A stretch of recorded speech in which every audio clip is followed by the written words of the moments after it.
옛날 아주 먼 옛날에 호랑이가 담배를 피우고 까치가 말을 하던 시절, 깊은 산골짜기 굽이굽이 돌아가면 나오는 어느 외진 마을에 기와집 한 채가 덩그러니 서 있었습니다.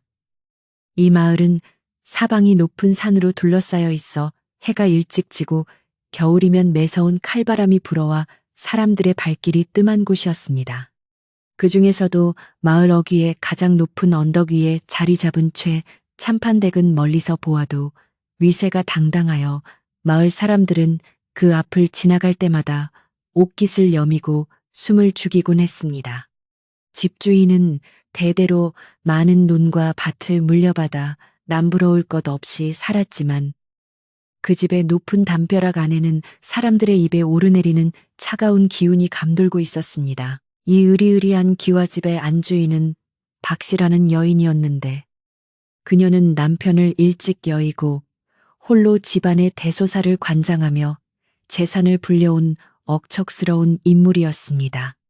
박씨는 돈에 대한 욕심이 끝이 없고 성정이 매우 표독스러워 아랫사람들은 물론이고 마을 사람들조차 그녀의 눈을 똑바로 쳐다보기를 두려워했습니다. 그녀의 눈매는 마치 먹이를 노리는 매처럼 날카로웠고 입술은 얇아서 정이라곤 찾아볼 수 없는 얼굴이었습니다. 박 씨에게는 장성한 아들이 하나 있었는데 아들은 어머니의 기세에 눌려 제 목소리 한 번 크게 내지 못하고 그저 시키는 대로만 하며 사는 유약한 성품의 소유자였습니다. 박 씨의 며느리인 연화는 본래 가난한 선비 집안의 딸로 태어나 예의 바르고 심성이 고운 여인이었으나 최참판댁으로 시집 온 뒤로는 하루도 마음 편할 날이 없었습니다.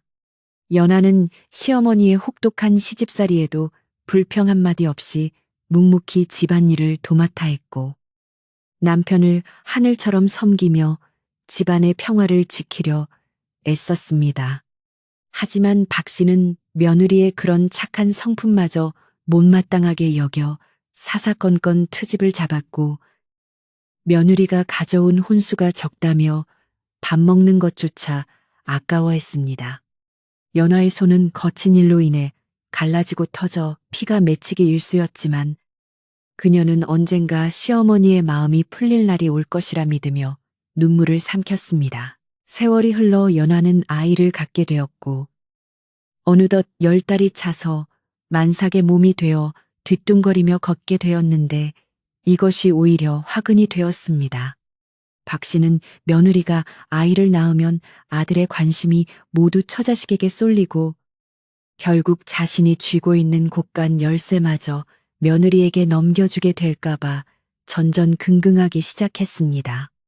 더구나 마을을 지나가던 떠돌이 점쟁이가 박 씨에게 며느리의 뱃속에 있는 아이가 아들이 아니라 딸이며 그 아이가 태어나면 집안의 재물이 썰물처럼 빠져나갈 것이라는 헛된 말을 남기고 간 뒤로 박 씨의 불안감은 걷잡을 수 없이 커져만 갔습니다. 욕심에 눈이 먼 박 씨는 며느리가 아이를 낳기 전에 집에서 내쫓을 궁리를 하며 밤마다 음흉한 계획을 세우게 되었습니다.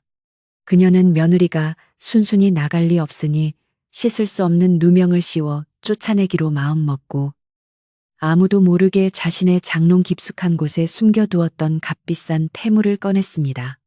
박 씨는 며느리가 잠시 자리를 비운 사이 연화의 방으로 몰래 들어가 이불장 속에 폐물을 깊숙이 찔러 넣었고 마치 아무 일도 없었던 것처럼 시치미를 뚝 떼고 안방으로 돌아와 앉았습니다. 밖에서는 겨울바람이 문풍지를 거세게 흔들며 불길한 소리를 내고 있었습니다. 그날 저녁 박 씨는 온 집안이 떠나가라 소리를 지르며 자신이 아끼던 폐물이 없어졌다고 난리를 피우기 시작했습니다. 하인들이 혼비백산하여 안방으로 모여들었고 만삭의 몸으로 부엌에서 저녁을 준비하던 연하도 놀란 가슴을 쓸어내리며 시어머니 앞에 엎드렸습니다. 박 씨는 하인들을 시켜 집안 곳곳을 뒤지게 하더니 마침내 연하의 방을 수색하라고 명령했습니다. 하인들은 머뭇거리며 며느리의 방으로 들어갔고 잠시 후 이불장 속에서 박 씨가 숨겨둔 폐물이 발견되자 연화의 얼굴은 하얗게 질려 핏기가 사라졌습니다. 박 씨는 기다렸다는 듯이 연화의 머리채를 휘어잡으며 도둑년이라고 고래고래 소리를 질렀고 연화는 억울함에 가슴을 치며 결백을 호소했습니다. 연화는 눈물을 흘리며 어머님, 저는 정말 모르는 일입니다. 제가 어찌 감히 어머님의 물건에 손을 대겠습니까? 제 뱃속에 아이를 걸고 맹세할 수 있습니다. 라고 애원했지만 박 씨의 귀에는 그 어떤 말도 들리지 않았습니다. 박 씨는 이미 며느리를 내쫓기로 작정한 상태였기에 며느리의 눈물은 오히려 그녀의 화를 돋울 뿐이었습니다. 유약한 남편은 어머니의 서슬 퍼런 기세에 눌려 구석에서 벌벌 떨기만 할 뿐 아내를 위해 한마디도 거들지 못했습니다. 박 씨는 당장 며느리를 내쫓으라며 하인들에게 호통을 쳤고 하인들은 안타까운 눈빛으로 연화를 바라보면서도 주인의 명을 거역할 수 없어 쭈뼛거렸습니다. 박 씨는 직접 연화의 등짝을 떠밀며 대문 밖으로 끌어냈고 연화는 만삭의 무거운 몸을 이끌고 차가운 마당으로 내동댕이 쳐졌습니다. 그날은 마침 1년 중 가장 춥다는 소한 무렵이었고 하늘에서는 굵은 눈발이 펑펑 쏟아지기 시작하여 마당에는 이미 하얀 눈이 발목까지 쌓여 있었습니다. 갱겹에 낡은 저고리 하나만 걸친 연화는 살을 애는 듯한 추위에 몸을 떨며 시어머니의 바지가랑이를 잡고 매달렸습니다. 어머님, 제발 살려주십시오.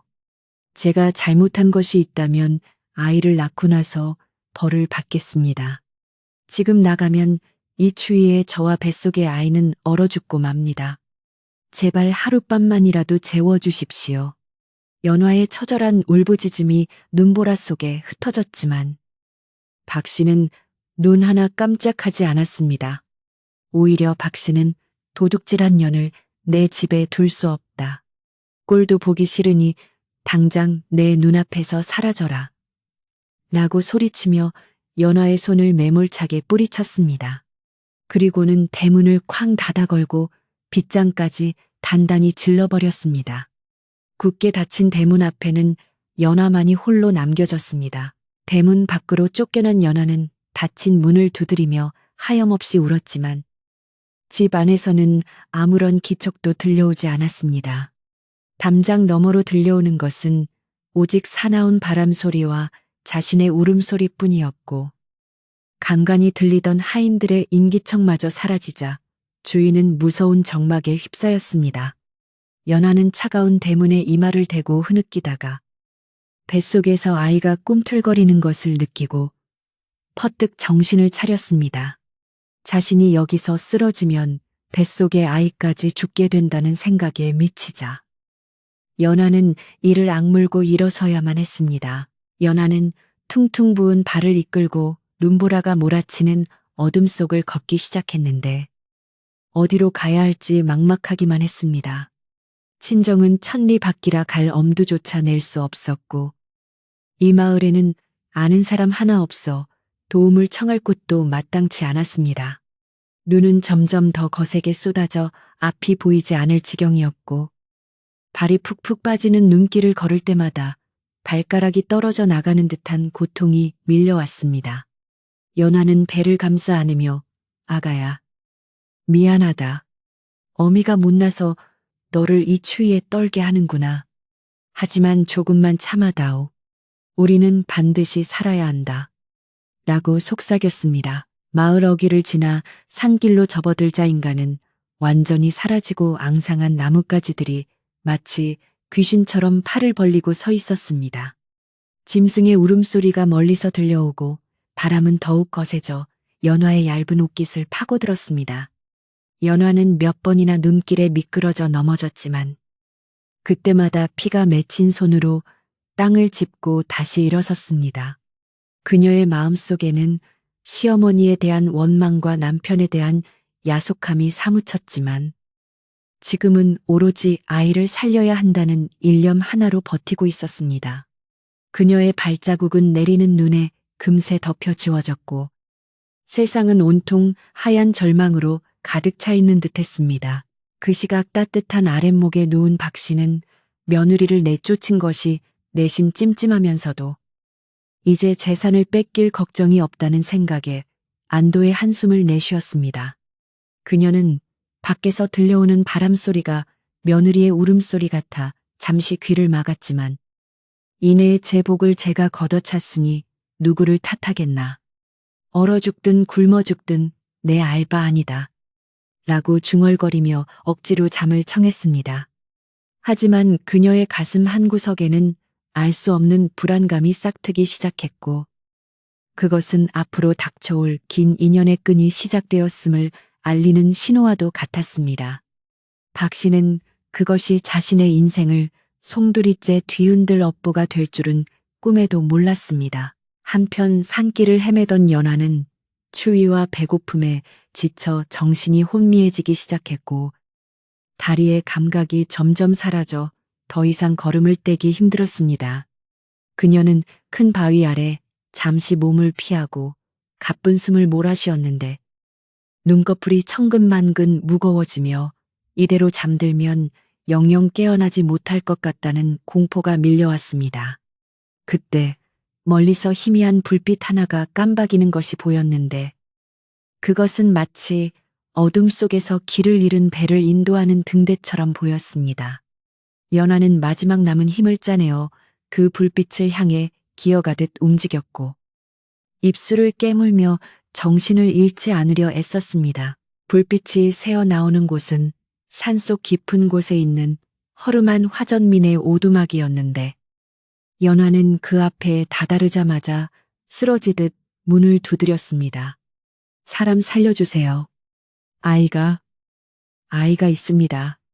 연화의 목소리는 모기 소리처럼 작았지만 간절함이 담겨 있었습니다. 잠시 후 삐걱거리는 소리와 함께 문이 열리고 백발이 성성한 노파 하나가 등불을 들고 나타났습니다.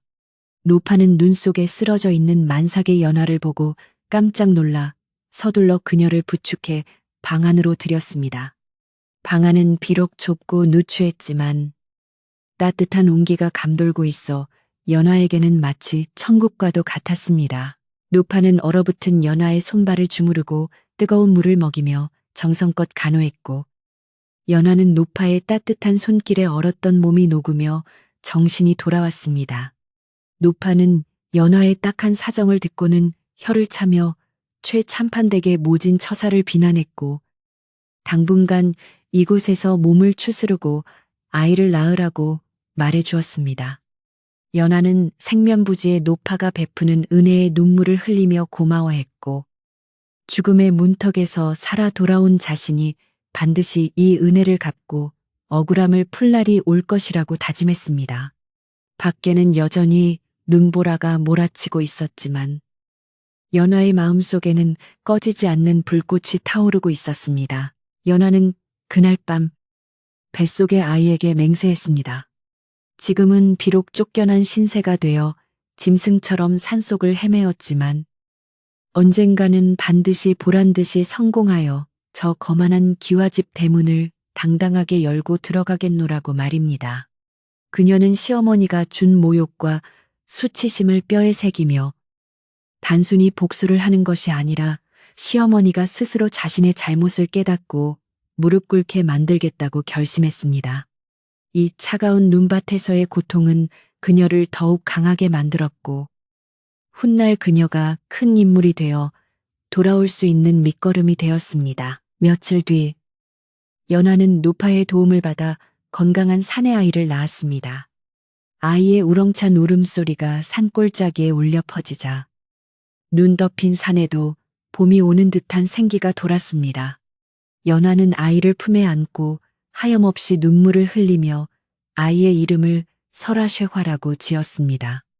눈 속에서 피어난 꽃이라는 뜻으로 모진 시련을 이겨내고 세상에 태어난 아이를 축복하는 이름이었습니다. 연화는 아이를 보며 다시 한번 마음을 다잡았고 이제는 나약한 며느리가 아니라 강한 어머니로서의 삶을 살아가기로 했습니다. 그렇게 겨울이 지나고 봄이 오자 연화는 노파에게 감사의 인사를 전하고 아이를 업은 채 산을 내려와 마을을 떠났습니다. 그녀는 보찜 장수들을 따라다니며 허드렛 일부터 시작해 장사를 배우기 시작했고 타고난 영리함과 성실함으로 조금씩 돈을 모으기 시작했습니다. 연화는 낮에는 일하고 밤에는 아이를 돌보며 하루에 2~3시간밖에 자지 않는 고단한 삶을 살았지만 한순간도 최참판댁에서의 일을 잊지 않았습니다. 그녀의 눈빛은 예전의 순박함 대신 단단한 의지로 빛나고 있었습니다. 반면 최참판댁 박 씨는 며느리를 내쫓은 뒤로 모든 일이 뜻대로 될 줄 알았으나 이상하게도 집안일이 꼬이기 시작했습니다. 며느리가 떠난 자리는 생각보다 컸고 하인들은 주인의 눈치를 보며 슬금슬금 딴 주머니를 차거나 게으름을 피우기 일쑤였습니다. 아들은 술과 노름에 빠져 방탕한 생활을 시작했고 박 씨가 아무리 잔소리를 해도 듣지 않았습니다. 곳간의 곡식은 쥐가 파먹은 듯 줄어들었고 흉년까지 겹쳐 소장료마저 제대로 들어오지 않자 가세는 조금씩 기울어가고 있었습니다. 마을 사람들은 최참판댁에서 들려오는 고함 소리와 흉흉한 소문을 들으며 천벌을 받는 것이라고 수군거렸습니다. 하지만 박 씨는 자신의 잘못을 인정하기는커녕 도망간 며느리가 재수옴 붙은 짓을 하고 가서 집안이 기우는 것이라며 애꿎은 연화 탓만 해댔습니다. 그녀는 악에 받쳐 더욱 악착같이 돈을 모으려 했고 소작인들을 쥐어짜며 원성을 샀습니다. 10년이라는 긴 세월은 그렇게 흘러갔고 쫓겨난 자와 남은 자의 운명은 서서히 그리고 확실하게 뒤바뀌고 있었습니다. 어느덧 강산도 변한다는 10년의 세월이 흘렀고 연화가 떠났던 그 눈 내리던 겨울밤처럼 다시 매서운 바람이 불어오는 계절이 돌아왔습니다. 마을의 풍경은 예전과 크게 다르지 않았으나 최참판댁의 기와는 이끼가 끼고 담장은 곳곳이 허물어져 예전의 위세를 잃은 지 오래였습니다. 그러던 어느 날 마을 어귀의 널찍한 명당터에 낯선 인부들이 몰려와 땅을 고르고 주춧돌을 놓기 시작했습니다. 사람들은 웅성거리며 무슨 일이냐고 물었고 인부들은 한양에서 큰돈을 번 거상이 내려와 이곳에 집을 짓는다고 대답했습니다. 이것이 바로 거대한 변화의 서막이었습니다. 10년이라는 세월은 강산도 변하게 한다지만 최참판댁의 기세가 꺾이는 데는 그리 오랜 시간이 걸리지 않았습니다. 마을을 호령하던 위풍당당한 기와 집은 주인의 사나운 심성을 닮아가듯 곳곳이 갈라지고 뒤틀려 흉물스럽게 변해가고 있었습니다. 기와 사이에는 잡초가 무성하게 자라나 지붕을 덮을 지경이었고 담벼락은 비바람에 씻겨 허물어진 곳이 한두 군데가 아니었으나 이를 보수할 일손조차 구하기 어려웠습니다. 집안의 재산이 눈 녹듯 사라지자 하인들도 하나둘씩 짐을 싸서 떠나버렸고 이제 남은 것은 갈 곳 없는 늙은 종 몇 명뿐이라 넓은 집은 적막강산처럼 쓸쓸하기 그지 없었습니다. 박 씨는 10년 전보다 훨씬 늙고 초라해진 모습이었지만 눈빛만은 여전히 도끼를 품은 채 번들거리고 있었습니다. 그녀의 얼굴에는 심술부가 덕지덕지 붙어 있었고 입만 열면 돈 타령 아니면 남을 헐뜯는 소리뿐이라 마을 사람들은 그녀를 피하기 바빴습니다. 박 씨는 줄어드는 재산을 지키기 위해 안간힘을 썼지만 밑 빠진 독에 물 붓기처럼 재물은 썰물처럼 빠져나가기만 했습니다. 그녀는 이 모든 것이 10년 전 내쫓은 며느리가 저주를 퍼붓고 갔기 때문이라며 밤마다 허공에 대고 욕설을 퍼부었지만 돌아오는 것은 자신의 메마른 기침 소리뿐이었습니다. 박 씨의 아들은 어머니의 기대와는 달리 훌륭한 인재가 되기는커녕 술과 노름에 빠져 가산을 탕진하는 남봉꾼이 되어버렸습니다. 그는 장터 주막을 제 집 드나들듯 하며 외상을 달고 술을 마셨고 돈이 떨어지면 집에 들어와 어머니에게 행패를 부리며 돈을 내놓으라고 소리쳤습니다. 박 씨는 그런 아들을 보며 가슴을 치고 통곡했지만 오냐오냐 키운 자식이 휘두르는 망나니 짓을 막을 힘이 그녀에게는 남아있지 않았습니다. 며느리가 있을 때는 집안이 정갈하고 윤기가 흘렀음을 뒤늦게 깨달았지만 자존심이 센 박 씨는 절대로 자신의 잘못을 인정하려 들지 않았습니다. 그러던 어느 날 마을 전체를 뒤흔드는 거대한 변화가 시작되었는데 그것은 마을 어귀의 명당터에서 들려오는 요란한 공사 소리였습니다.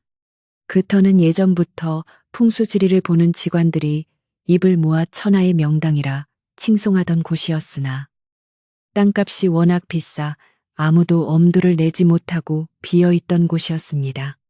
그런데 난데없이 수십 명의 인부들이 몰려와 땅을 다지기 시작하더니 전국 각지에서 질 좋은 소나무와 기와 값비싼 석재들이 줄지어 들어오기 시작했습니다. 마을 사람들은 평생 구경조차 하기 힘든 엄청난 자재들이 쌓이는 것을 보며 입을 다물지 못했습니다. 공사는 밤낮을 가리지 않고 진행되었는데 그 규모가 어찌나 웅장한지 최참판댁과는 비교조차 할 수 없을 정도로 거대했습니다. 기둥 하나를 세우는 데에도 장정 10명이 달라붙어야 했고 지붕에 올리는 기와는 햇빛을 받으면 은은한 윤기가 흐르는 최고급품이었습니다. 마을 사람들은 밭일을 하다가도 치이를 놓고 공사 현장을 구경하러 모여들었고 도대체 누가 이런 대궐 같은 집을 짓는단 말인가 하며 서로 궁금증을 쏟아냈습니다. 소문은 꼬리에 꼬리를 물고 퍼져나가 한양에서 제일 가는 거상이 내려온다느니 임금님의 친척이 요양을 하러 온다느니 하는 온갖 추측이 난무했습니다. 박 씨는 자신의 집보다 더 크고 화려한 집이 들어선다는 사실에 배가 아파 견딜 수가 없었습니다. 그녀는 지팡이를 짚고 공사 현장 근처를 어슬렁거리며 어디서 굴러먹던 갯뼈다귀가 감히 내 집 앞에 이런 흉물을 짓는단 말이냐 하며 심통을 부렸습니다. 하지만 인부들이 건네는 떡과 술을 받아먹으며 그 집 주인의 재력이 엄청나다는 이야기를 듣자 그녀의 머릿속에는 또 다른 계산이 돌아가기 시작했습니다. 만약 그 집 주인이 돈이 많다면 어떻게든 연주를 대어 콩고물이라도 얻어먹을 수 있지 않을까 하는 얄팍한 욕심이 고개를 든 것입니다. 새로 지어지는 집의 주인에 대해서는 알려진 바가 거의 없었지만 들리는 소문에 의하면 마음씨가 비단결처럼 곱고 재물이 마르지 않는 샘물과 같다고 했습니다. 공사 현장의 감독관은 마을 사람들에게 피해를 주지 않도록 각별히 신경을 썼고 마을 잔치에 쓰라며 돼지와 쌀가마니를 보내오기도 했습니다. 덕분에 마을 사람들은 오랜만에 배불리 먹으며 새 입주자를 환영하는 분위기였지만 오직 박 씨만이 그 풍요로움 속에서 소외감을 느끼며 질투의 불길을 태우고 있었습니다. 그녀는 자신의 몰락과 비교되는 그 집의 번성함이 못내 밉살스러웠습니다. 시간이 흘러 집의 윤곽이 드러나자 그 모습은 실로 장관이었는데 99칸에 달하는 기와집은 마치 구름 위에 떠 있는 궁궐처럼 신비롭고 위엄이 넘쳤습니다. 솟을대문은 하늘을 찌를 듯 높았고 담장 안쪽으로 보이는 정원수들은 사계절 내내 푸르름을 잃지 않는 귀한 나무들로 채워졌습니다. 박 씨의 낡은 집이 초라한 오두막처럼 보일 정도로 새 집은 마을의 새로운 상징으로 자리 잡고 있었습니다. 마을 사람들은 이제 최참판댁이 아니라 새로 지은 운조르 구름과 새가 머무는지를 마을의 중심이라 부르기 시작했습니다. 박 씨는 매일 아침 눈을 뜨자마자 운조르 쪽을 노려보는 것이 일과가 되었는데 그 집에서 피어오르는 밥 짓는 연기조차 시샘이 났습니다. 그녀는 아들에게 너는 허구한 날 술만 퍼마시지 말고 저 집에 가서 주인 양반 오시면 인사라도 드리고 눈도장을 찍어라. 혹시 아느냐? 우리에게 떡고물이라도 떨어질지 하며 닥달했습니다. 하지만 아들은 어머니도 참 나보고 남의 집 하인 노릇이라도 하란 말이오 하며 코웃음을 치고는 다시 술병을 차고 밖으로 나가버렸습니다. 박 씨는 속이 터질 것 같았지만 혼자서라도 그 집과 인연을 맺을 궁리를 멈추지 않았습니다. 어느 날 오후 마을의 가장 큰 어른이자 지혜롭기로 소문난 김노인이 지팡이를 짚고 운조로 앞을 지나가다가 박 씨와 마주치게 되었습니다. 김노인은 10년 전 연화가 쫓겨날 때 박 씨를 찾아가 사람이 할 짓이 아니다라고 쓴소리를 했던 유일한 사람이었습니다. 그 후로 박 씨는 김노인을 원수 보듯 했지만 김노인은 묵묵히 마을의 대소사를 챙기며 존경을 받고 있었습니다. 김노인은 넋을 잃고 운조루를 바라보는 박 씨를 보며 혀를 차더니 천천히 다가와 말을 건넸습니다. 박마님, 저 집 기운이 예사롭지 않소. 단순히 돈만 많은 부자가 아니라 큰 뜻을 품고 오는 귀인이 분명하오. 김노인의 목소리에는 엄중한 경고의 뜻이 담겨 있었습니다. 박 씨는 김노인을 째려보며 쏘아 붙였습니다. 흥, 늙은이가 별소리를 다 하는구려. 돈 많으면 다 귀인이지 무슨 큰 뜻이 있겠소. 나는 저 집 덕 좀 보려 하니 재수 없는 소리 마시오. 박 씨는 여전히 콧대를 세우며 김노인의 말을 무시하려 했지만 김노인의 다음 말에 멈칫할 수밖에 없었습니다. 사람이 죄를 지으면 언젠가는 그 대가를 치르는 법이오. 저 집에서 불어오는 바람이 차갑게 느껴지지 않소.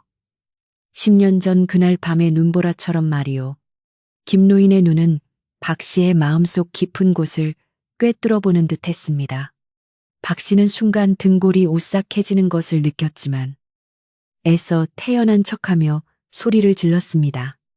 이 늙은이가 노망이 났나 지나간 일을 왜 들추고 난리야. 내 죄가 뭐란 말이오. 나는 며느리가 도둑질을 해서 내쫓았을 뿐이오.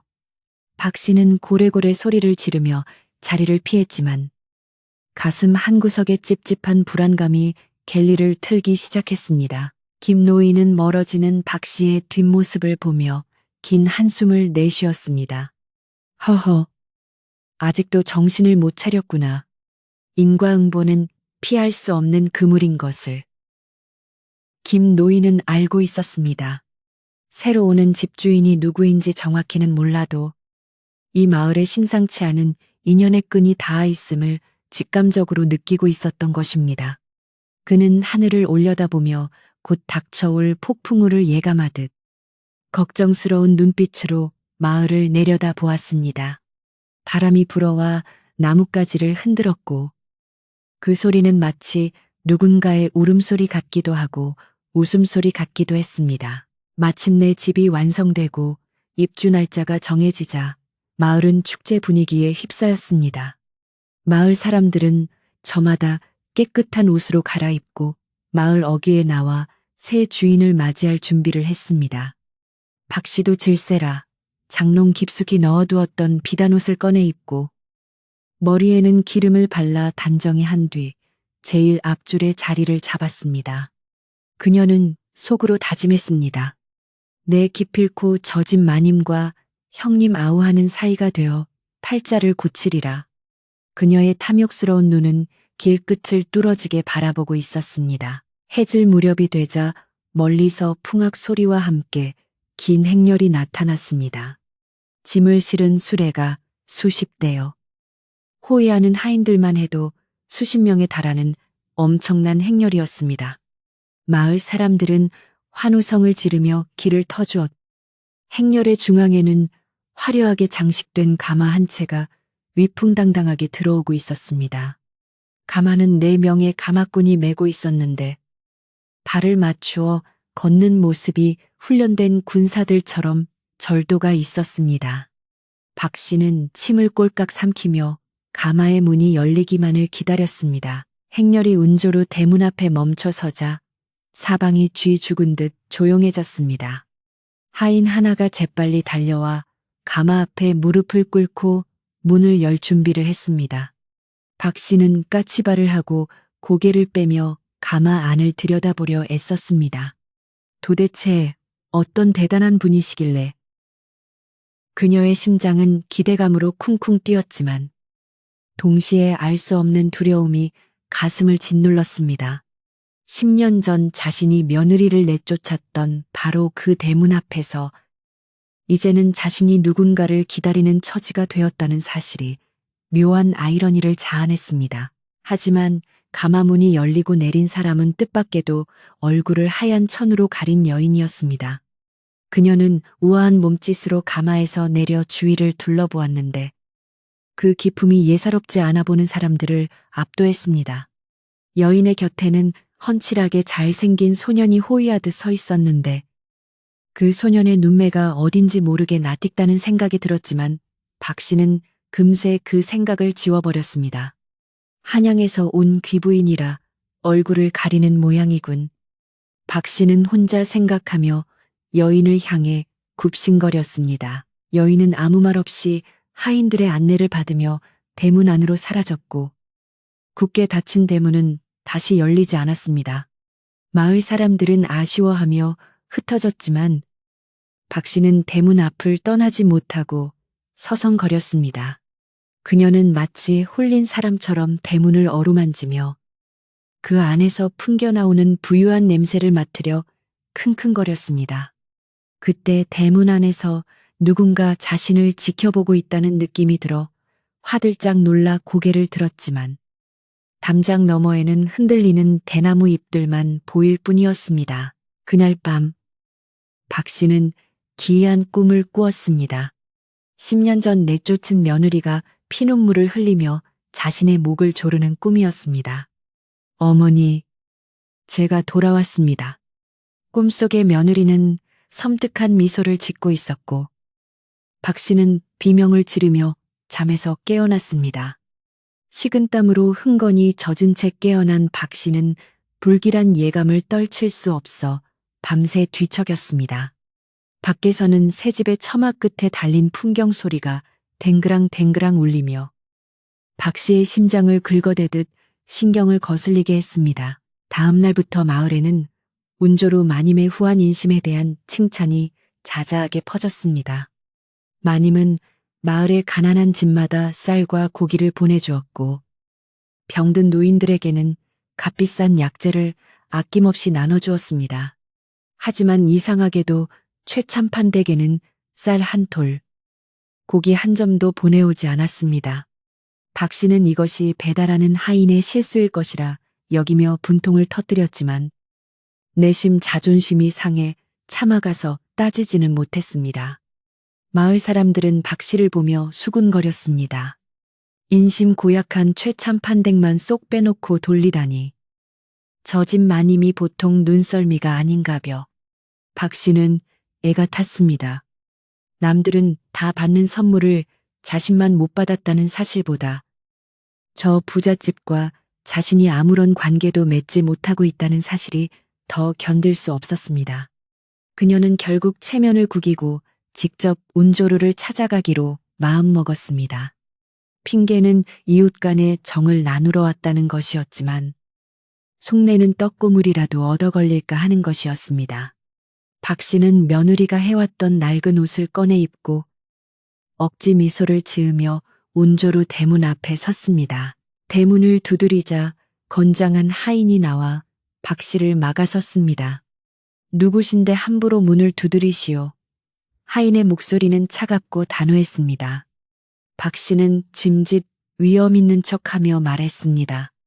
나는 바로 옆집에 사는 최참판 댁 안주인이네. 새로 이사온 이웃에게 인사나 할까 해서 왔으니 마님께 여쭈어 보게. 하인은 박 씨를 위아래로 훑어보더니 잠시 기다리라며 안으로 들어갔습니다. 박 씨는 기다리는 동안 열린 문틈으로 보이는 집안 풍경에 다시 한번 입을 다물지 못했습니다. 잠시 후 하인이 다시 나와 말했습니다. 마님께서 지금은 피곤하여 손님을 맞을 수 없다 하십니다. 돌아가시지요. 문전박대를 당한 박 씨는 얼굴이 불그락푸르락해져서 아니 이웃 간에 이럴 수가 있는가. 내가 누군지 알고 이러는 게야 하며 고함을 질렀습니다. 하지만 하인은 들은 척도 않고 대문을 닫아버렸습니다. 닫힌 대문 앞에서 씩씩거리던 박 씨는 바닥에 침을 뱉고 돌아설 수밖에 없었습니다. 그러나 그녀는 몰랐습니다. 대문 틈 사이로 서늘한 눈빛의 여인이 자신의 뒷모습을 싸늘하게 지켜보고 있었다는 사실을 말입니다. 그 여인은 바로 10년 전 눈보라 속에 내쫓겼던 연하였습니다. 그녀는 얼굴을 가린 채 늙고 추해진 시어머니의 뒷모습을 보며 10년 동안 가슴속에 품어왔던 한을 되새기고 있었습니다. 어머니, 이제 시작입니다. 당신이 저에게 주었던 고통과 수모를, 그리고 배고픔과 추위를 똑같이 느끼게 해드릴 것입니다.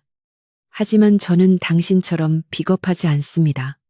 당신이 스스로 무릎 꿇고 죄를 빌 때까지 저는 천천히 그리고 확실하게 당신을 조여갈 것입니다. 연화의 손에는 10년 전 쫓겨날 때 신었던 달고 다른 집신 한 짝이 들려 있었습니다. 운조루의 높은 담장 너머로는 매일같이 고소한 기름 냄새와 떡지는 김이 피어올랐고 그 풍요로운 향기는 바람을 타고 마을 전체로 퍼져나갔습니다. 마을 사람들은 아침 일찍부터 그 집 앞을 기웃거리며 오늘은 또 어떤 귀한 음식이 나올까 기대에 부풀었고 운조루의 마님은 그런 사람들의 기대를 저버리는 법이 없었습니다. 그녀는 얼굴을 하얀 너울로 가리고 다녀 그 생김새를 아는 이는 아무도 없었으나 그녀의 손길이 닿는 곳마다 굶주린 배가 채워지고 병든 몸이 나으니 사람들은 그녀를 살아있는 부처라 칭송하기에 이르렀습니다. 마을 안악들은 빨래터에 모여 앉아 그댁 마님은 목소리도 옥굿을 굴러가는 듯 곱더라 하며 칭찬을 늘어놓기 바빴습니다. 하지만 마을에서 유일하게 그 혜택을 받지 못하는 곳이 있었으니 바로 담장 하나를 사이에 둔 최참판댁 박 씨의 집이었습니다. 박 씨는 옆집에서 들려오는 웃음소리와 풍악소리에 밤잠을 설쳤고 배고픔보다 더 참기 힘든 배아픔에 속이 문드러질 지경이었습니다. 그녀는 하인들을 시켜 혹시 남는 음식이라도 얻어올까 하여 몇 번이나 운조루의 뒷문을 두드리게 했지만 그때마다 주인 마님의 엄명이 있어 최참판댁에는 물 한 모금도 줄 수 없다는 차가운 대답만이 돌아왔습니다. 박 씨는 이것이 단순한 인색함이 아니라 자신을 향한 의도적인 무시임을 깨닫고 분노의 치를 떨었습니다. 박 씨는 마루에 앉아 부채질을 하며 저런 고약한 년이 다 있나 이웃 사촌이라더니 사촌은커녕 원수가 따로 없구나. 내가 이 마을에서 살아온 세월이 얼만데 어디서 굴러먹던 것이 와서 나를 이리 괄시한단 말이냐 하며 고래고래 소리를 질렀습니다.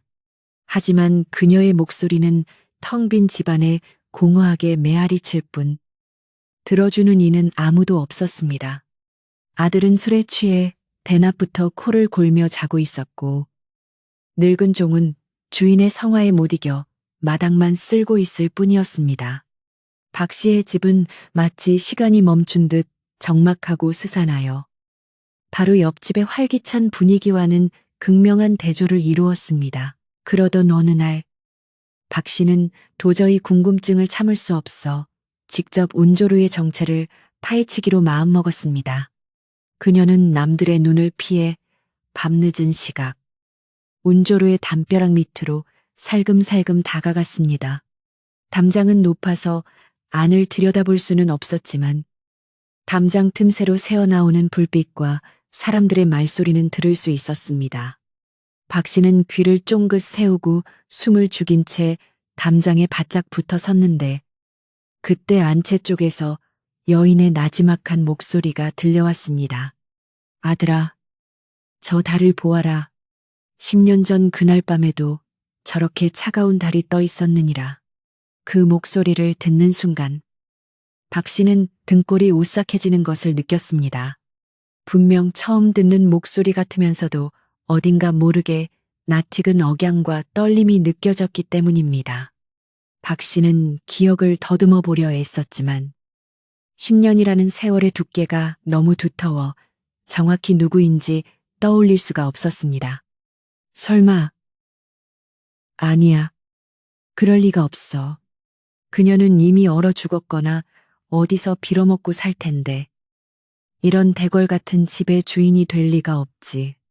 박 씨는 애써 불안한 마음을 부정하며 고개를 저었지만 가슴 한구석에 박힌 의심의 가시는 쉽게 빠지지 않았습니다. 박 씨가 담장 밑에서 서성거리고 있을 때 갑자기 대문이 끼익하는 소리와 함께 열리더니 횃불을 든 건장한 하인들이 쏟아져 나왔습니다.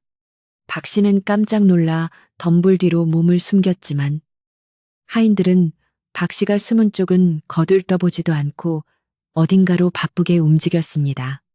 그들은 마을 어귀에 선앙당 쪽으로 향하고 있었는데 그들의 손에는 제사상에 올릴 법한 음식과 술이 들려 있었습니다. 박 씨는 호기심이 발동하여 도둑고양이처럼 그들의 뒤를 밟기 시작했습니다. 하인들은 선앙당 앞에 재물을 차려놓고 누군가를 기다리는 눈치였습니다. 잠시 후 하얀 소복을 입은 여인이 갓을 쓴 소년과 함께 나타나 제단 앞에 섰습니다. 여인은 여전히 얼굴을 가리고 있었지만 그 뒷모습에서 뿜어져 나오는 슬픔과 한흔은 숨어있는 박 씨에게까지 전해져 왔습니다. 여인은 술을 따르고 절을 올린 뒤 10년 전 눈보라가 치던 날 밤에 죽어간 이름 모를 영혼들을 위로하는 축문을 읽어 내려갔습니다. 차가운 눈밭에서 떨며 울었던 그날의 고통을 잊지 않겠습니다. 부디 편히 잠드소서. 여인의 목소리는 떨리고 있었지만 그 안에 담긴 힘은 서리빨처럼 날카로웠습니다. 박 씨는 덤불 뒤에서 숨을 죽인 채 그 광경을 지켜보다가 여인이 읊조리는 내용이 심상치 않음을 직감했습니다.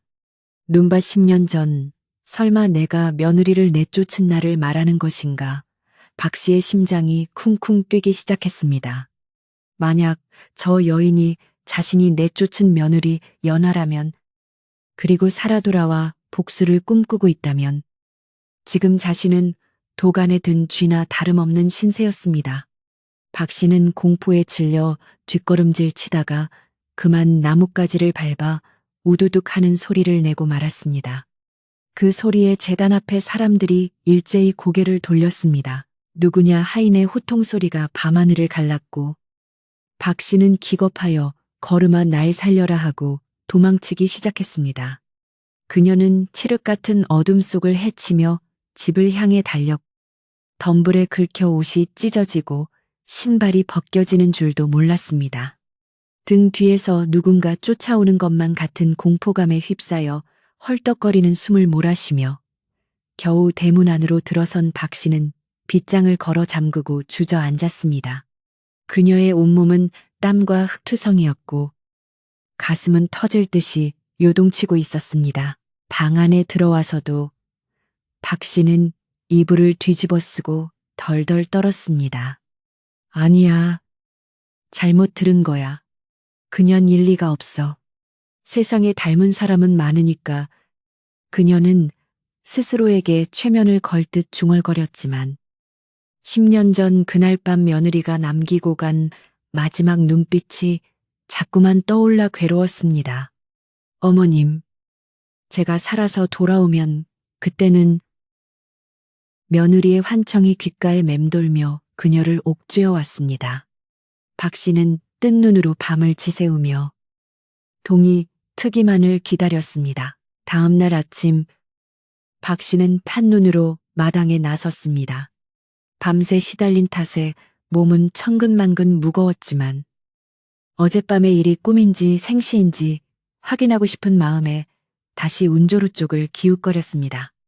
운조루는 언제 그랬냐는 듯 평화롭고 조용했습니다. 하인들은 마당을 쓸고 있었고 굴뚝에서는 여전히 연기가 피어올랐습니다. 박 씨는 내가 헛것을 보았나 하고 생각하며 안도의 한숨을 내쉬려는 찰나 운조루의 대문이 열리며 한 하인이 무언가를 들고 최참판 댁 쪽으로 걸어오는 것이 보였습니다. 박 씨는 심장이 덜컥 내려앉았지만 혹시나 떡이라도 보내오는 것일까 하는 일말의 기대감에 서둘러 대문 앞으로 나갔습니다. 하인은 정중하지만 표정 없는 얼굴로 박 씨에게 다가와 보자기에 쌓인 작은 꾸러미를 내밀었습니다. 마님께서 최 참판댁 어르신께 전해드리라 하셨습니다. 오래전에 잃어버리신 물건을 찾으신 것 같다 하시더군요. 하인의 말은 정중했으나 그 눈빛에는 묘한 경멸이 서려 있었습니다. 박 씨는 떨리는 손으로 꾸러미를 받아들었습니다. 하인이 돌아가자마자 박 씨는 마루에 걸터 앉아 급하게 보자기를 풀었습니다. 오래전에 잃어버린 물건이라니 금가락지라도 되나 박 씨의 손놀림은 빨라졌고 겹겹이 쌓인 비단 보자기 속에서 드디어 물건의 형체가 드러났습니다. 하지만 그 물건을 본 순간 박 씨는 악하고 비명을 지르며 꾸러미를 바닥에 내동댕이 치고 말았습니다. 그것은 금가락지도 옥비녀도 아니었습니다. 그것은 흙투성이가 되고 낡아빠져 형체만 겨우 남은 한 짝의 집신이었습니다. 그리고 그 집신 콧등에는 검붉게 말라붙은 핏자국이 선명하게 남아 있었습니다. 박 씨는 사시나무 떨듯 떨며 바닥에 떨어진 집신을 응시했습니다. 그것은 10년 전 만삭의 며느리를 내쫓을 때 연화가 신고 있었던 바로 그 신발이었습니다. 눈보라 속에서 연화가 시어머니의 바짓가랑이를 잡고 매달리다 벗겨졌던 그 신발 한 짝. 박 씨가 재수없다며 대문 밖으로 걷어찼던 바로 그 집신이었습니다. 그 집신이 10년의 세월을 넘어 마치 살아있는 생명체처럼 다시 자신의 눈앞에 돌아온 것입니다. 이것은 단순한 선물이 아니라 나는 모든 것을 기억하고 있다는 죽음의 경고장이었습니다. 이럴 수가. 정말 그년이란 말이냐. 박 씨의 입술은 파랗게 질려 덜덜 떨렸습니다. 그녀는 집신을 집어들 용기조차 나지 않아 빗자루로 그것을 멀리 밀어내려 했지만 손에 힘이 들어가지 않았습니다.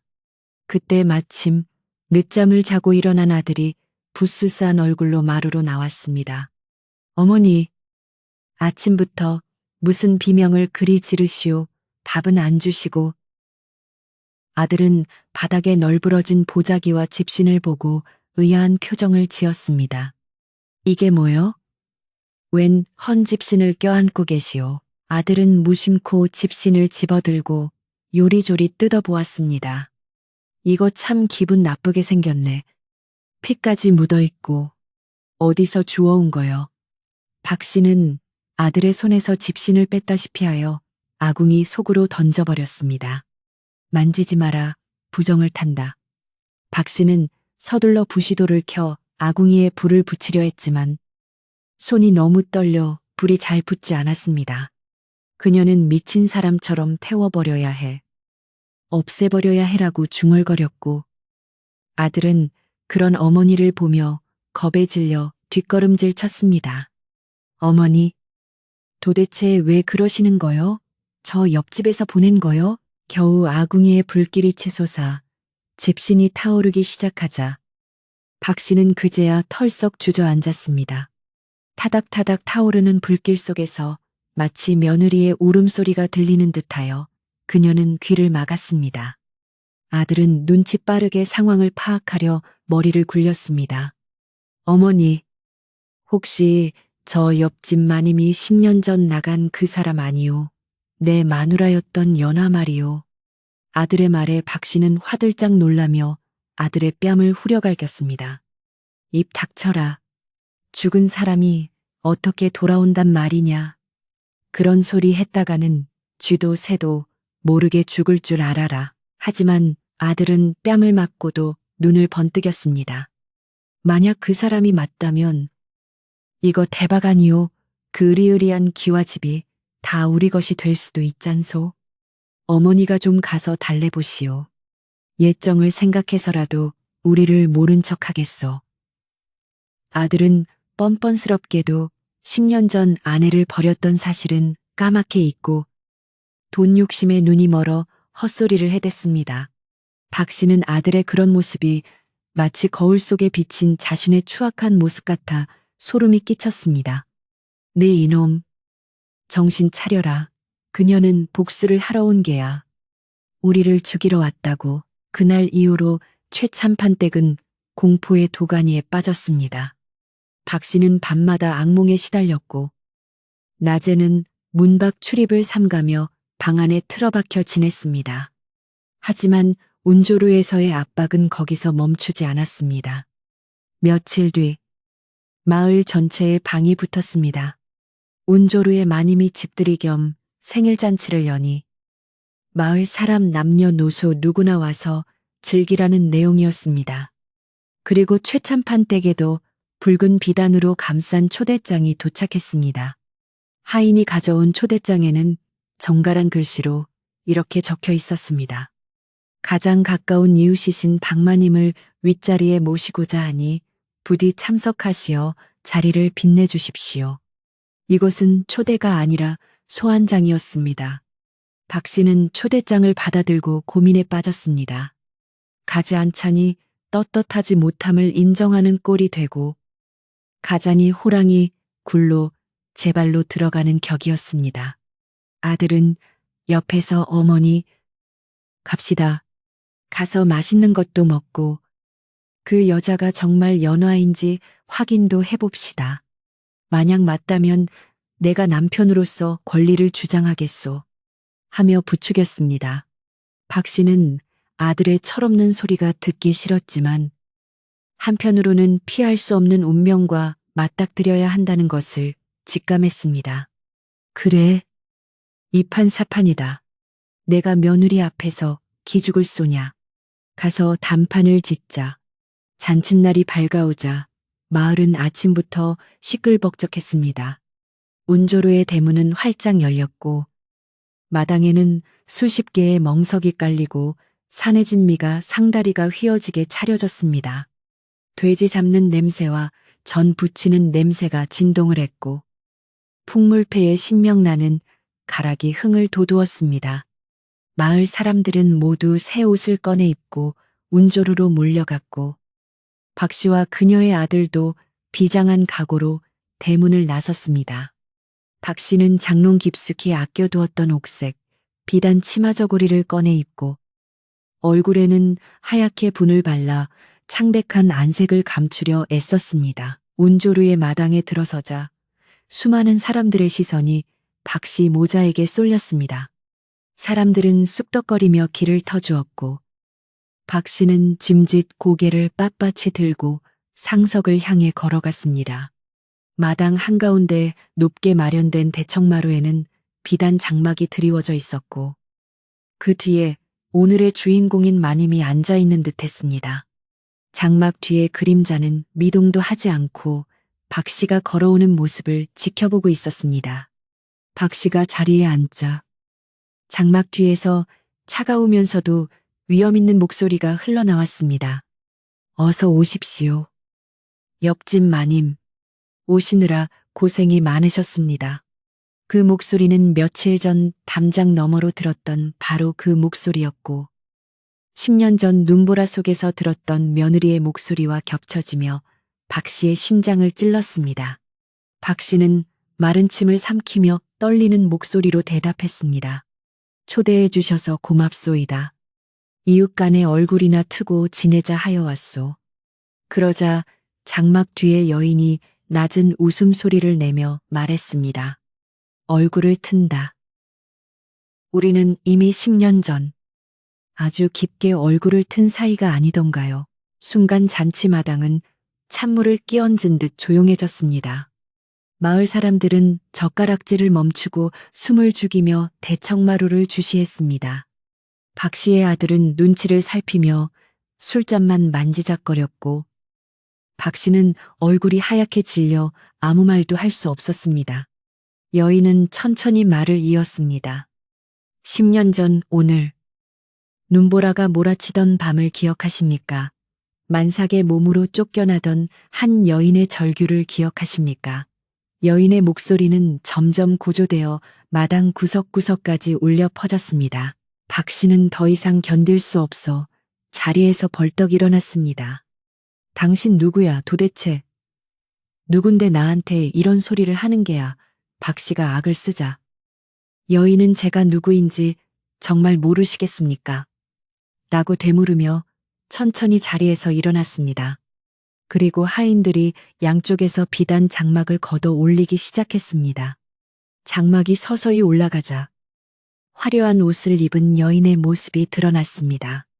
여인은 쓰고 있던 하얀 너울을 천천히 벗어내렸습니다. 드러난 여인의 얼굴은 세월의 흐름 속에 더욱 기품 있고 아름다워졌지만 그 이목구비는 분명 10년 전 쫓겨난 며느리 연화였습니다. 그녀의 옆에는 어느새 훌쩍 자란 최참판댁 아들을 쏙 빼닮은 소년이 늠름하게 서 있었습니다. 연화의 눈빛은 서슬퍼런 칼날처럼 빛나고 있었고 그 시선 끝에는 사시나무 떨듯 떨고 있는 박 씨가 있었습니다. 마을 사람들은 아이고 세상에 저게 누구여 죽은 줄 알았던 연화가 아닌가 하며 경악을 금치 못했습니다. 연화는 또렷하고 차분한 목소리로 말했습니다. 어머니, 10년 만입니다. 며느리 연화가 어머니께서 그토록 버리고 싶어 했던 손자와 함께 돌아왔습니다. 그 말은 뇌성 병력처럼 박 씨의 머리 위로 떨어졌습니다. 박 씨는 다리가 풀려 그 자리에 주저앉고 말았습니다. 아들은 입을 딱 벌린 채 아무 말도 못하고 멍하니 아내와 아들을 바라볼 뿐이었습니다. 이제 모든 진실이 밝혀질 순간이 다가왔습니다. 연화는 천천히 계단을 내려와 박 씨 앞으로 다가왔습니다. 그녀의 발걸음 하나하나가 박 씨에게는 지옥으로 가는 카운트다운과도 같았습니다. 연화가 너울을 벗고 자신의 얼굴을 드러내자 잔치마당은 마치 시간이 멈춘 듯 정적에 휩싸였습니다. 10년 전 만삭의 몸으로 쫓겨나던 그 가련한 여인이 이제는 누구도 함부로 쳐다볼 수 없을 만큼 고귀하고 위험 있는 마님의 모습으로 돌아와 있었기 때문입니다.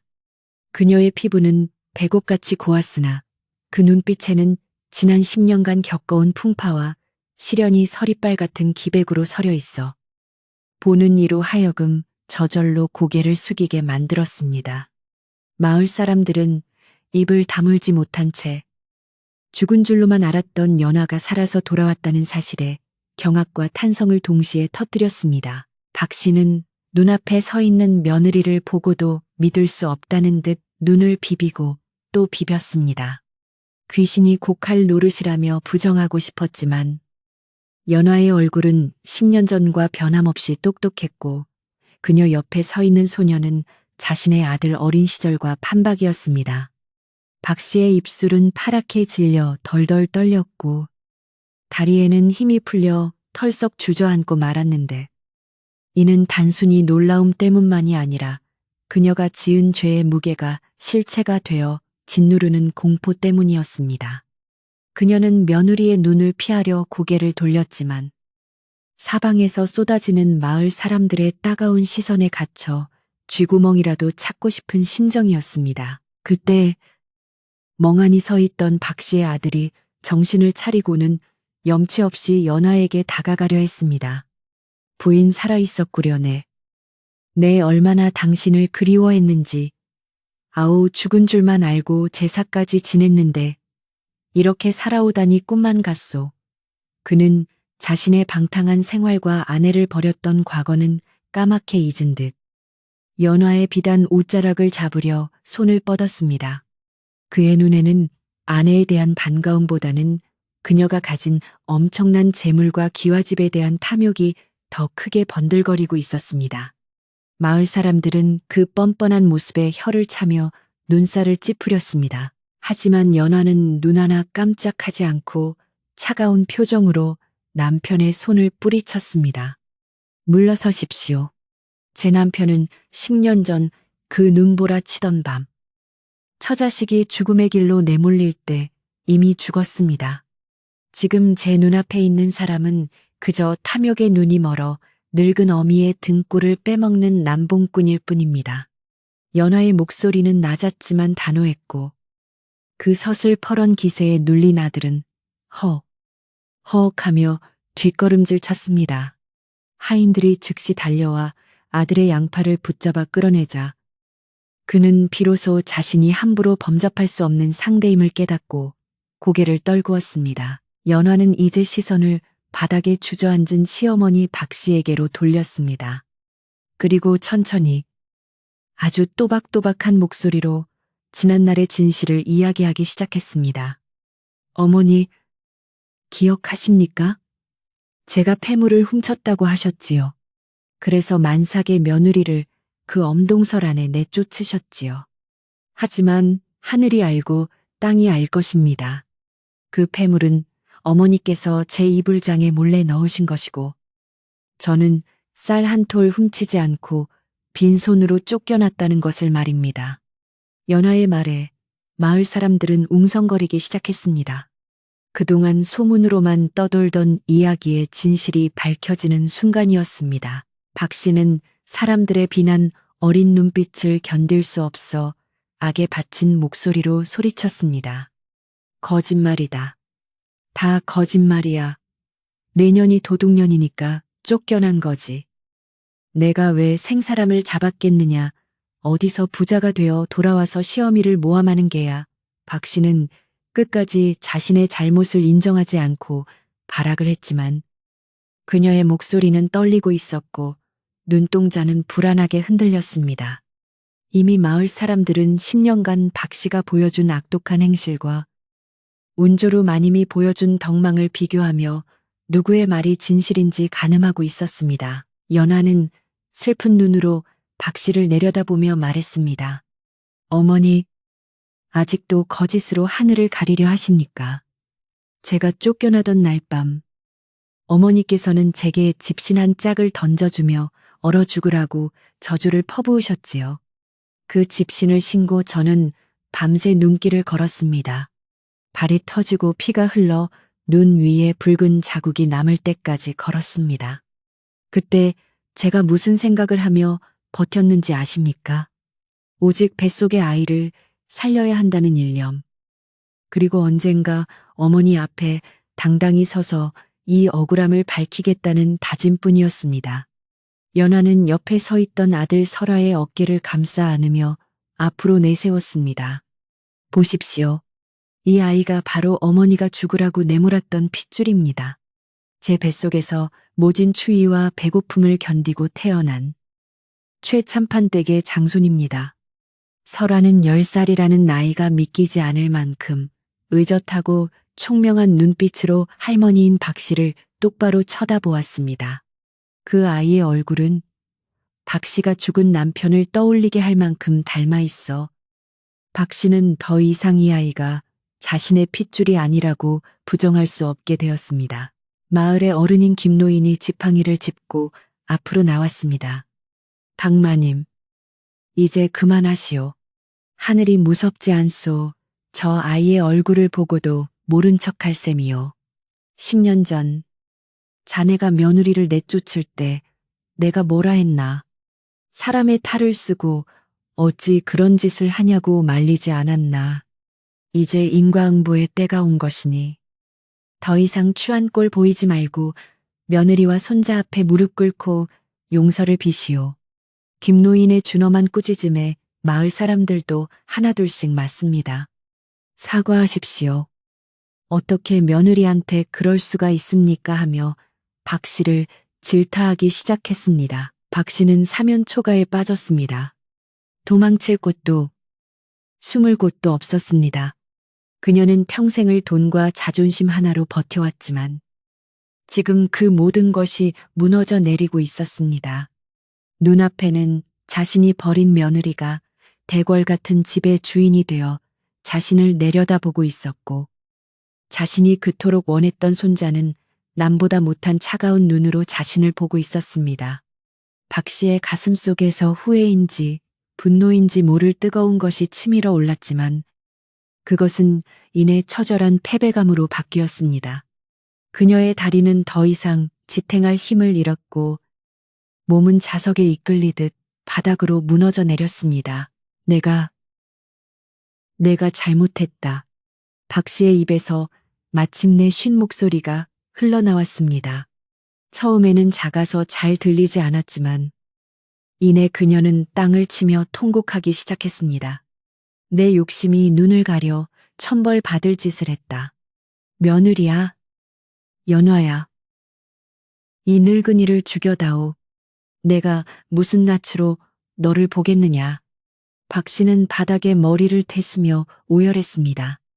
그녀의 사과는 진심에서 우러나온 참회라기보다는 벼랑 끝에 몰린 자의 비명에 가까웠지만 그것만으로도 그녀의 오만함은 완전히 꺾이고 말았습니다. 연화는 무릎 꿇고 우는 시어머니를 보며 만감이 교차했습니다. 10년 동안 밤마다 꿈꾸었던 복수의 순간이었지만 막상 늙고 초라해진 시어머니가 발밑에서 울고 있는 모습을 보니 통쾌함보다는 허무함과 연민이 밀려왔습니다. 하지만 그녀는 마음을 다잡았습니다. 이것은 자신만을 위한 것이 아니라 춥고 배고팠던 시절의 설아와 자신을 도와주었던 이름 모를 은인들을 위한 정이었기 때문입니다. 연화는 차갑게 식은 눈물을 닦아내며 시어머니에게 말했습니다. 어머니, 고개를 드십시오. 저는 어머니를 죽이러 온 것이 아닙니다. 다만 어머니께서 지으신 죄가 얼마나 큰지, 그리고 사람의 목숨이 돈보다 얼마나 귀한 것인지 깨닫게 해드리고 싶었을 뿐입니다. 어머니의 그 눈물로 지난 10년간의 제 피눈물을 다 씻을 수는 없겠지만 적어도 하늘이 보고 있다는 것은 아셨을 테지요. 연화의 말에는 뼈가 있었지만 동시에 용서의 가능성을 열어두는 자비도 섞여 있었습니다. 그녀는 더 이상 과거의 약한 며느리가 아닌 큰 그릇을 가진 집안의 어른이었습니다. 연화는 하인들을 불러 명했습니다. 최참판댁 마님과 아드님을 댁으로 모셔라. 너무 놀라셨을 테니 몸을 추스르도록 도와드리고 앞으로 먹고 사는데 지장이 없도록 쌀과 찬거리를 보내드리도록 해라. 연화의 관대한 처분에 마을 사람들은 감동하여 술렁거렸습니다. 원수를 은혜로 갚는다는 말이 바로 이런 것이라며 연화의 인품을 칭송했습니다. 박 씨는 부끄러움에 고개를 들지 못하고 하인들의 부축을 받으며 비틀거리는 걸음으로 잔치마당을 빠져나갔습니다. 박 씨와 아들이 사라지자 잔치마당을 짓누르던 무거운 공기가 걷히고 다시 활기가 돌기 시작했습니다. 연화는 마을 사람들을 향해 미소를 지으며 말했습니다. 여러분, 놀라게 해드려 죄송합니다. 오늘은 좋은 날이니 지난 일은 잊고 마음껏 드시고 즐기십시오. 이 집은 저 혼자만의 것이 아니라 우리 마을 모두가 함께 나누고 어우러지는 곳이 될 것입니다. 연화의 말에 사람들은 환호성을 지르며 박수를 보냈고 풍물패는 다시 신명나는 가락을 올리기 시작했습니다. 그날의 잔치는 밤이 깊도록 계속되었습니다. 사람들은 연화가 겪은 고난의 세월을 이야기하며 눈시울을 붉히기도 하고 그녀의 성공을 축하하며 술잔을 기울이기도 했습니다. 연화는 상석에 앉아 마을 사람들의 덕담을 들으며 곁에 앉은 아들 설화의 손을 꼭 잡았습니다. 아들의 손은 따뜻했고 그 온기는 연화의 가슴속에 남아있던 마지막 응어리마저 녹여주었습니다. 그녀는 이제야 비로소 진정한 의미의 귀향을 했다는 안도감을 느꼈습니다. 한편 쫓기듯 집으로 돌아온 박 씨는 불 꺼진 방 안에 멍하니 앉아 있었습니다. 밖에서 들려오는 풍악 소리가 마치 자신의 죄를 비우는 듯하여 괴로웠지만 이제는 누군가를 탓할 기력조차 남아있지 않았습니다. 그녀는 연화가 보내준 쌀자루를 바라보며 10년 전 자신이 며느리를 내쫓을 때 쌀 한 톨 주지 않았던 일을 떠올렸습니다. 부끄러움과 후회가 밀물처럼 밀려와 가슴을 쳤습니다. 옆방에서 아들은 술에 취해 피차 떨어졌지만 박 씨는 뜬 눈으로 밤을 새우며 자신의 지난 삶을 처음으로 되돌아보게 되었습니다. 운조루의 마당에는 둥근 보름달이 떠올라 세상을 환하게 비추었습니다.